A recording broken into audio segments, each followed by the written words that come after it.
military junta.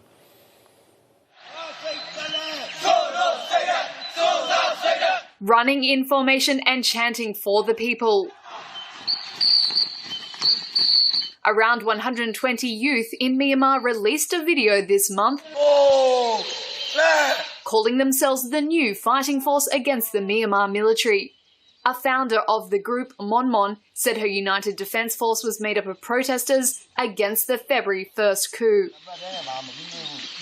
The handout images are the first to appear that show former protesters in training with ethnic armies in Myanmar's borderlands, a sign of the country's deepening crisis.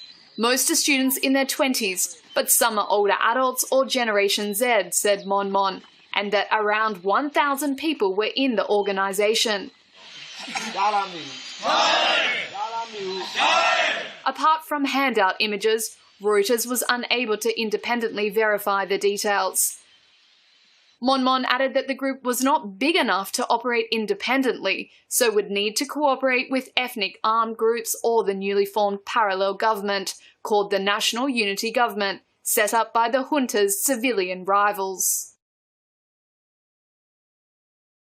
And to discuss the latest situation developments in Myanmar, I'm joined live from London by Kyaw Win, who's an Executive Director of the Burma Human Rights Network. Mr. Win, thank you for joining me today here on ANews. A little earlier I was looking at your Twitter feed and seeing some of the horrendous examples of crimes that are being committed against people across Myanmar. Could you explain to us what is the current situation in the country?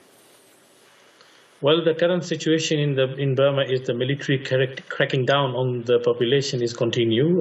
They're still killing, they're still arresting, and the way they are arresting is very heinous, and it's the same as during the World War II, how the fascist Japanese did during the World War II. When they came to arrest someone, and if they cannot find the person they're looking for, they arrest the family members. And they don't care. They even killed some family members during a couple of months ago, when they are cracking down in some areas. Some young people has been killed. Some small children has been killed. Those who are remaining in the house. So the atrocities, the brutality is, it's some way you can say that it's a barbaric, and it's never happened around the world in the 21st century. What's happening in Burma? Well, we've been watching since the coup first happened at the beginning of February, and have seen how things have developed with the initial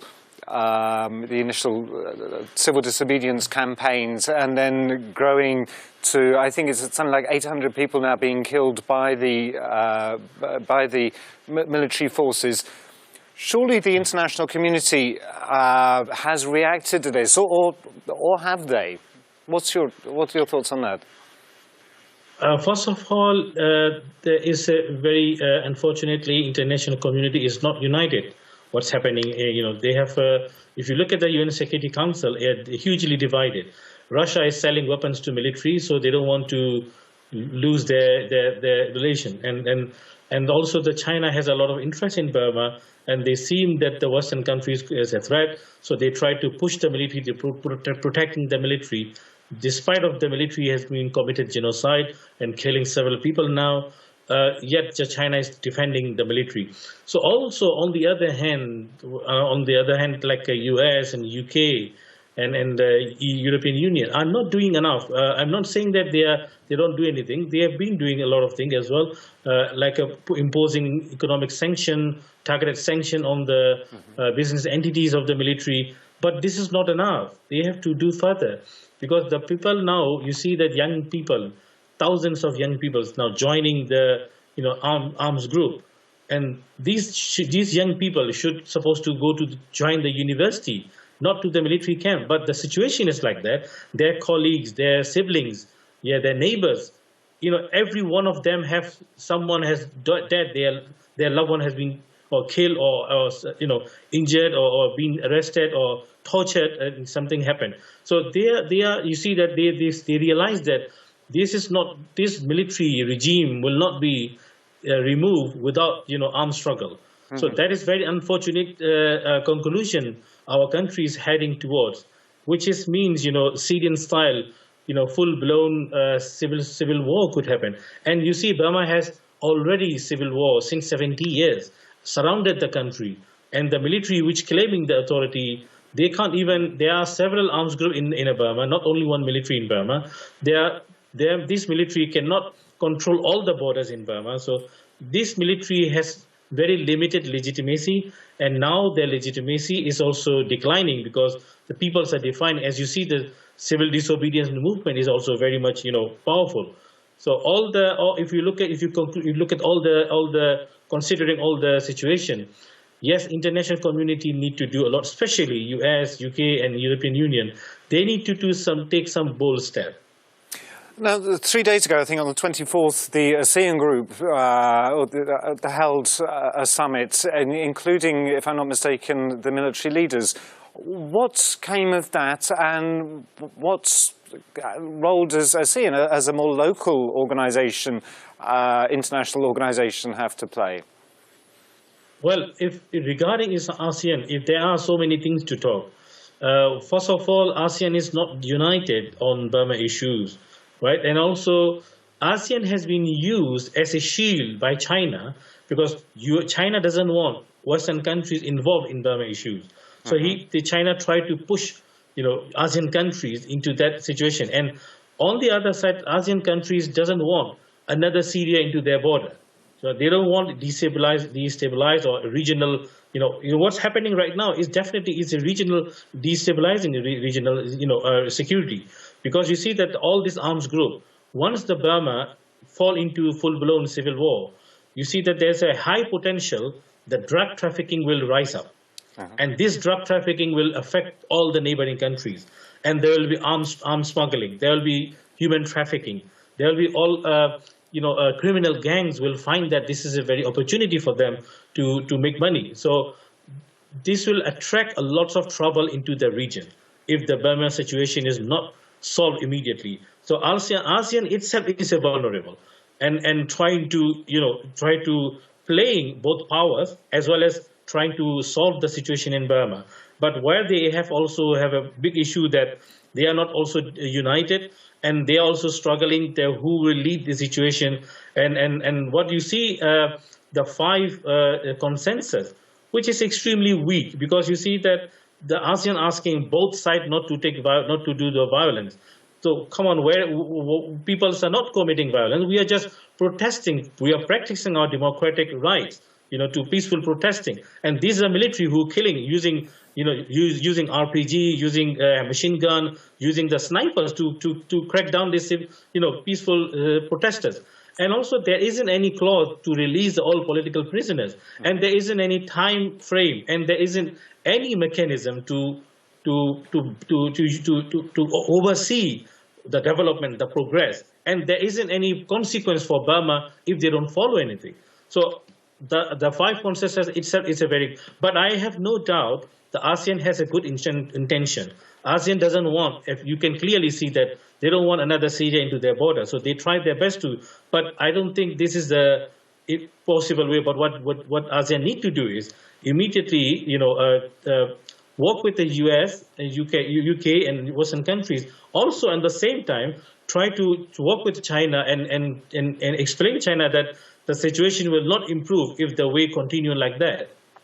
Well, obviously there needs at some stage to be a political solution to all of this. Shortly after the coup d'etat, the military promised that there would be elections later this year, that there would be a return to democracy, which of course is what the people of Myanmar are seeking. Is this possible, or are we looking at the junta holding a dictatorial role into the future? You see that the coup, the process of the coup is still continuing. It's not successful yet. And it is failing if you look at this. They claim that they are going to finish the business within March. Where is it? They still continue. They can't control the country. Now there are many, you see there are bomb blasts in major cities on daily basis. Right? They are killing killing the civilians on daily basis. They are arresting, they are raiding the residential areas. They are shooting at the houses randomly. They are using heavy guns to heavy artillery, in the civilian villages in ethnic areas, and they are bombarding using fighter jets. There are nearly 40,000 refugees around the country. So what the military is doing is using coercive and heavy-handed to control the country, and they are failing it. So what is the next option? They try to kill as much as they can to scare the people, to push the people into their homes, and they are threatening them if they involve any kind of movement. Their life will be in danger. They're showing all the ruthlessness, but they are failing because it shows that they are vulnerable. And because why I can say that, of course, I understand the military have a lots of resources, but these resources are only useful when there is a proper civilian government and a proper authorities function. It is not functioning anymore, and the banking system is collapsing in Burma. So Burma economy is very dangerously about to collapse because of the COVID-19, because of the coup, recklessness, the way they have handled this, and the way the corruption exists. So the point is, the military will continue to try to attempt to control the situation, the established authority, and the peoples are defying, and the peoples at this time are very determined. And you can also look at around the neighboring borders, where people are crossing, and there are many militaries are deserting. There are officers on daily basis joining the CDM movement. Daily basis, they are killing each other. They are shooting each other. Yesterday, there are 2-3 incidents happened between police and military because some people cannot take their brutality anymore. Because this is the population we are supposed to protect, not to kill ruthlessly, mercilessly like this. So the cracking is also going on, and this unity among the military we'll see very soon. Well, it's almost 3 months since this all began. Let's hope it finishes soon and peace can return as the people need. Kyaw Win, thank you so much for joining me today on ANews and bringing us up to date. Thank you.